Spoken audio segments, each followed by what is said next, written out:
Hello po sa lahat, isang pinagpalang umaga na naman po sa inyong lahat.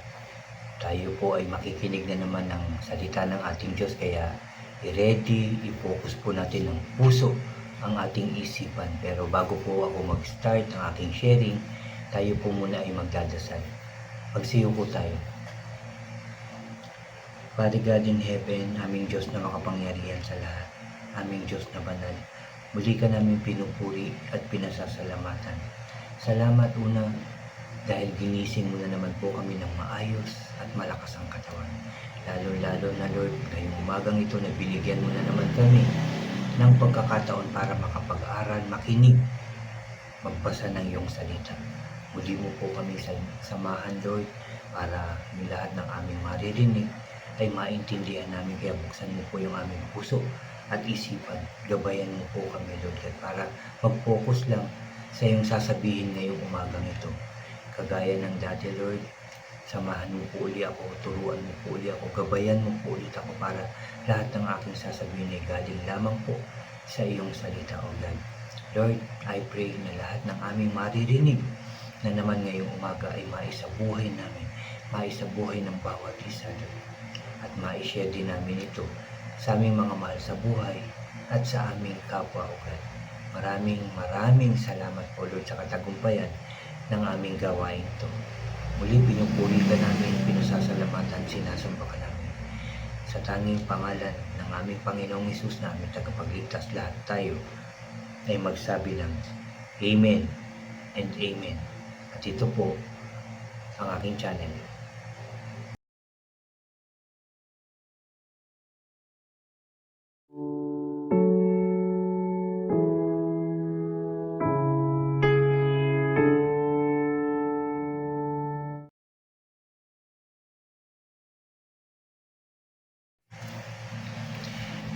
Hello po ulit mga kapatid, ulitin ko lang isang pinagpalang umaga na naman po sa ating lahat mga kapatid.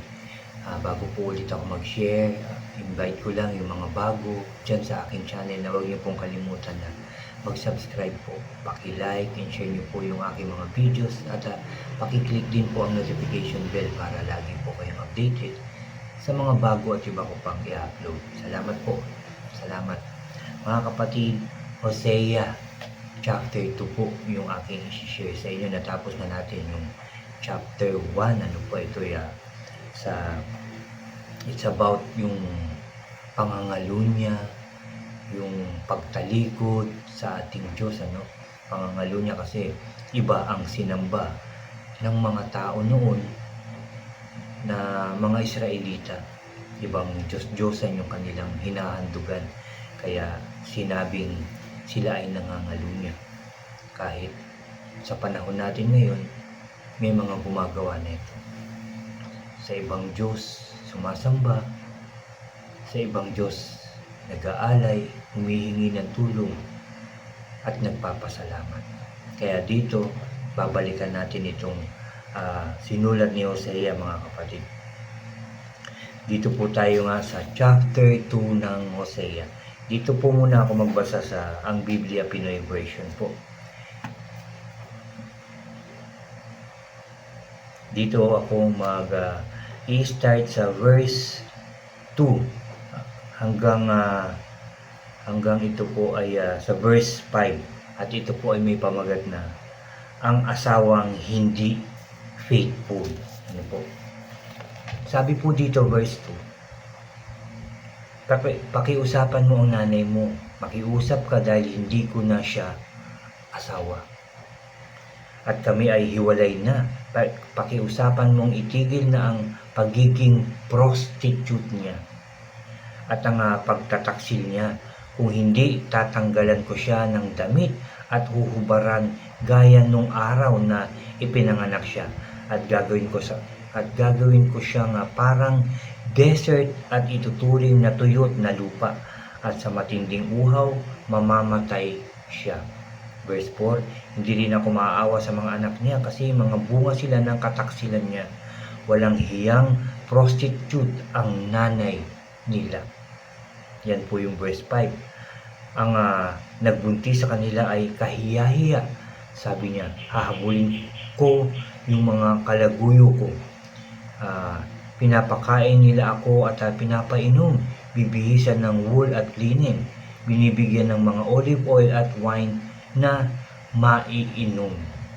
Tuloy natin yung verse 6, kaya naman maglalagay ako ng mga tinik sa lalakaran niya at magtatayo ng pader sa paligid niya para di niya makita ang daanan niya. Yan po yung verse 6, mga kapatid, ano? Dito talaga sinabihan niya na mga ngalunya ng mga prostitute, kasi kung saan saan sumasamba, kung saan saan nanghihingi, kung sino-sino yung hinahabol ng mga tao noon para humingi, para pagdasal, para mag-alay, di ba? Kaya gano'n na lang ang sabi ng Diyos sa mga Israelita. At ito rin ang ginagawa ng mga tao hanggang ngayon. Marami pa rin sinasamba na mga Diyos-Diyosan, doon pa rin sila humihingi ng tulong, humihingi ng kagalingan, doon pa rin sila nagpo-focus, mga kapatid. Kaya itong sinasabi ng Diyos, prostitute, sabi niya. Kung kani-kanino kayo lumalapit, kung kani-kanino kayo nagmamahal ng mga Diyos-Diyosan, hindi sa Diyos na gumawa ng langit at lupa, hindi sa Diyos na nagbigay buhay sa atin, hindi sa Diyos na nagbibigay ng pagpapala sa atin. At itutuloy ko po ito dito. Tatalon po tayo sa verse 16, na kahit ganun ang ginawa ng mga Israelita, kahit tayo, sabi nga, humingi lang tayo ng tawad sa ating mga kasalanan ng buong puso at kaluluwa, patatawarin tayo ng Diyos dahil ang ating Diyos ay mapagpatawad. Verse 16, sinabi ni Lord, sa araw na yun, tatawagin mo akong asawa ko, imbis na Baal ko. Aalisin ko kasi sa kanyang mga tabi ang mga pangalan ni Baal at hindi niya ito muling babanggitin pa. Verse 18, mangangako ako sa araw na yun sa harap ng mga mababangis na hayop, mga ibon sa langit at sa mga hayop na gumagapang sa lupa. Tapos tatanggalin ko rin sa lupain ang pana, espada at gera at hahayaan kitang magpahinga ng ligtas. Verse 19, ikaw ang magiging asawa ko forever, magiging totoo at tapat ako sa iyo, wagas na pagmamahal at awa ang ibibigay ko sa iyo. At verse 20, magiging faithful ako sa iyo at kikilalanin mong ako nga si Lord. Amen. Salamat sa salita ng ating Diyos. Na kahit ano yung ginawa ng mga Israelita, sabi nga, nangalunya, nag-prostitute, sumamba sa mga Diyos-Diyosan, nag-alay, humingi ng tulong. Sabi ng Diyos, kung tayo magbabalik loob ng buong puso at kaluluwa, hihingi ng tawad, aaminin ang ating mga kasalanan. Sabi niya, sa araw na yun, tatawagin mo akong asawa ko, imbis na Baal. Ito yung Baal na sinasamba, no, yung Diyos-Diyosan na sinasamba ng mga Israelita noong araw. Aalisin ko kasi sa kanyang mga labi ang mga pangalan ni Baal at hindi niya ito muling babanggitin pa. Ayaw kasi ng Diyos na kung sino-sino mga Diyos-Diyosan yung ating binabanggit, ko ano-ano yung mga ginagawa natin at kung kani-kanino humihingi ng tulong, mga kapatid. Sabi pa rito, tapos sabi niya, sa harap ng mga mababangis na hayop, mga ibon sa langit at sa mga hayop na gumagapang sa lupa, tapos tatanggalin ko rin sa lupain ang pana, espada at gera at hahayaan kitang magpahinga ng ligtas. Aalisin niya na yung mga kaguluhan, yung mga nakakatakot na mababangis na hayop na nag-aalala na baka kagatin, baka lapain, baka suwagin, mga ganyan. Pakikiusapan ng Diyos yan na huwag tayo o huwag saktan ang mga tao. At tatanggalin ng Diyos yung pana, espada at gera. Sabi niya, hahayaan kitang magpahinga ng ligtas. Diba napakaganda kung tayo magbabalik loob sa ating Diyos. Lahat tayo luluhod sa ating Diyos, magpapasalamat sa ating Diyos, hihingi ng tawad Aalisin niya yung mga kinatatakutan natin. Aalisin niya yung mga, kung ano yung mga pinag-aalala natin. Aayusin niya ng Diyos. Aalisin niya ng Diyos. Pati yung mga nakakasakit, yung mga gera, yung mga hindi magagandang ginagawa ng mga tao, iniisip, di ba? Yung mga pananakit sa mga tao, pananakot, aalisin niya ito. Magiging totoo at tapat ako sa iyo. Wagas na pagmamahal at awa ang ibibigay ko sa iyo, sabi ng ating Diyos. Itong pangako niya sa mga Israelita, at ito rin ang pangako ng Diyos sa mga taong tunay, tapat na magbabalik loob sa Kanya at hindi na muling gagawa pa ng kasalanan at hindi na muling sasamba sa mga Diyos-Diyosan. Pangako yan ng ating Diyos. Magiging totoo at tapat ako sa iyo. Wagas na pagmamahal at awa ang ibibigay ko sa iyo. Di ba napakagandang pangako? Bakit hindi yan ang panghawakan natin? Bakit hindi yan ang ating alalahanin araw-araw na may awa ang Diyos? Hindi na tayo pababayaan. Maging tapat lang tayo sa ating Diyos. Verse 20 nga, magiging faithful ako sa iyo at kikilalanin mong ako nga si Lord. Ako nga ang Diyos na lumikha ng langit at lupa. Ako nga ang gumawa sa iyo at nagbigay buhay sa iyo. Yan ang gustong iparating sa atin ng Diyos. Mabuti ang Diyos, mapagmahal ang Diyos, mapagpatawad ang Diyos, mapagbiyaya ang ating Diyos. Bakit hindi ituloy natin yung mga magagandang ginagawa natin? Bakit hindi natin ituloy yung pag-aaral upang makilala pa natin ang ating Diyos? Magbasa ng Biblia, isabuhay ito, ibahagi ito sa ibang tao. Yan ang dapat natin gawin, lalong-lalo na siyempre sa ating mga mahal sa buhay. Kahapon nga ang aming share topic ay tungkol sa pagmamahal. Yung sa Mateo 22, mga kapatid, na binanggit ng Panginoong Hesus yung dalawang pinakamahalagang utos. Una, ang mahalin natin ang ating Diyos ng buong puso, buong kaluluwa at buong pag-iisip. At ang pangalawa ay yung mahalin natin ang ating kapwa ng kagaya ng pagmamahal natin sa ating sarili. Kaya mahalin natin ang ating Diyos ng buong puso at kaluluwa, buong pag-iisip, sumunod tayo sa kanyang mga utos at tuntunin. At mahalin din natin ang ating kapwa kahit pa gaano kalaki ang kasalanang nagawa, ano man yung nasabi sa atin, patawarin natin sila, mahalin natin sila. Kagaya ng pagmamahal ng Diyos sa atin. Pinatawad niya tayo, so magpatawad din tayo. Magpakumbaba tayo. Yan ang ating dapat gawin, mga kapatid. Yan ang tinuturo sa atin ng ating Diyos. At sabi nga, dito sa ating pinag-aralan sa chapter 2 ng Hosea, ang asawang hindi faithful. Kaya dapat tayo maging faithful na sa ating Diyos habang tayo ay nabubuhay. Kalimutan na ang masasama, kalimutan na mga pangit na ginagawa, kalimutan na yung mga pag-iisip na hindi maganda, at mag-focus lang sa lahat ng sinasabi ng ating Diyos. Maglingkod ng maayos, tama at tapat sa ating Diyos sa pamamagitan ng pagbabahagi ng kanyang salita. Yan ang dapat natin gawin, mga kapatid.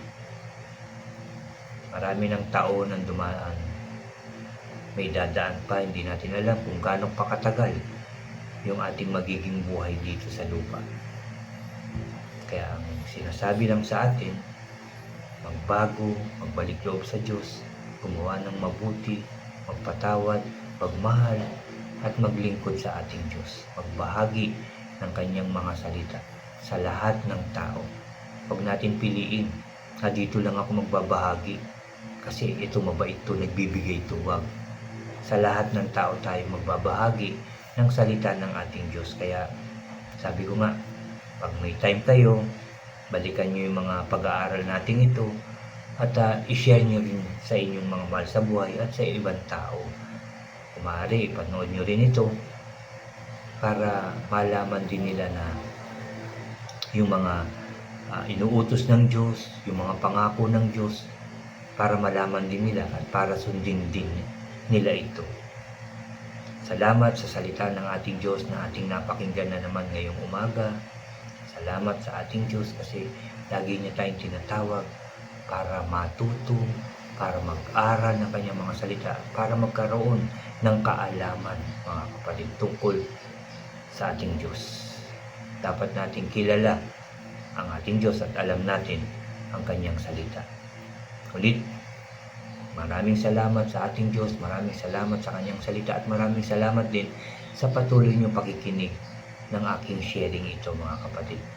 Kaya samahan niyo po ulit ako, tayo pong muli ay mananalangin. Kayo rin, mga kapatid, sabihin niyo rin yung mga gusto niyo sabihin sa Diyos. Naniniwala ako, nakikinig ang Diyos ngayong umagang ito. Nakikinig na naman siya sa atin. Kaya tayo po ay manalangin.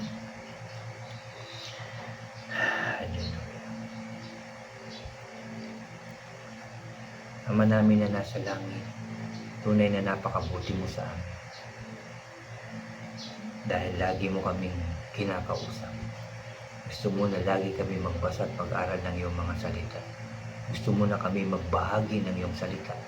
At gusto mo na ito'y aming isabuhay sa pangalan ng Panginoong Hesus. Salamat, Lord, sa aming natutunan na naman na tinuturo mo na maging tapat kami sa inyo. Na huwag nang sumamba sa mga Diyos-Diyosan dahil ikaw lamang ang Diyos at wala nang iba. Salamat, Lord God. Salamat, Jesus. Salamat, Holy Spirit. Salamat, Lord, dahil gusto mo maging matuwid kami. Gusto mo maging maayos, mabuti ang aming pamumuhay. At salamat din, Lord, sa pagpapatawad mo sa lahat ng aming mga kasalanan. Salamat po. Salamat sa pagmamahal, O Diyos. Mahal mo ang lahat ng tao, pero hindi ito alam ng mga tao. Hindi ka nila lubusang nakikilala. Kaya I pray, Lord God, na makapagbahagi pa kami ng iyong mga salita. Gawin mo pong masipag ang iyong mga lingkod, Lord, para patuloy kaming makapag-share ng iyong salita. Gawin mo po kaming malakas, walang sakit at karamdaman, para makapag-share kami, makahayo kami ng matagal pang panahon. Lalo-lalo na yung aming mga leader, O God, huwag mo rin pong pababayaan. Thank you for everything, Father God, for all the blessings, O God, kalakasan, O God, katagumpayan, kagalingan ng may sakit at karamdaman. Dahil ipinapanalangin ko ang lahat ng may sakit at karamdaman. I pray, bigyan mo pa sila ng isang pagkakataon na lumakas at gumaling upang sila rin ay maglingkod sa inyo. Sa pangalan ng Panginoong Hesus. Muli, maraming salamat sa pagdinig mo ng aming panalangin, Lord, ngayong umagang ito. Maraming salamat sa katagumpayan ng aming gawain ito at sa mga gawain pa ng mga tapat mong lingkod, O God. Thank you, Lord. Thank you, Jesus. Thank you, Holy Spirit, sa iyong kabutihan at pagmamahal sa aming lahat. Salamat po. Salamat. Muli ka namin pinupuri, pinasasalamatan, sinasamba ka namin sa tanging pangalan na aming Panginoong Hesus na aming tagapagligtas. Lahat tayo ay magsabi ng Amen, Amen, and Amen po. Amen. Tandaan po natin, mahal tayo ng Diyos at lagi siya nag-aantay na tayo ay lumapit sa Kanya. At sigurado ko, naniniwala ako, pakikinggan ng Diyos ang ating panalangin at ito'y Kanyang tutugunin. God bless po sa inyong lahat at God bless po sa ating lahat.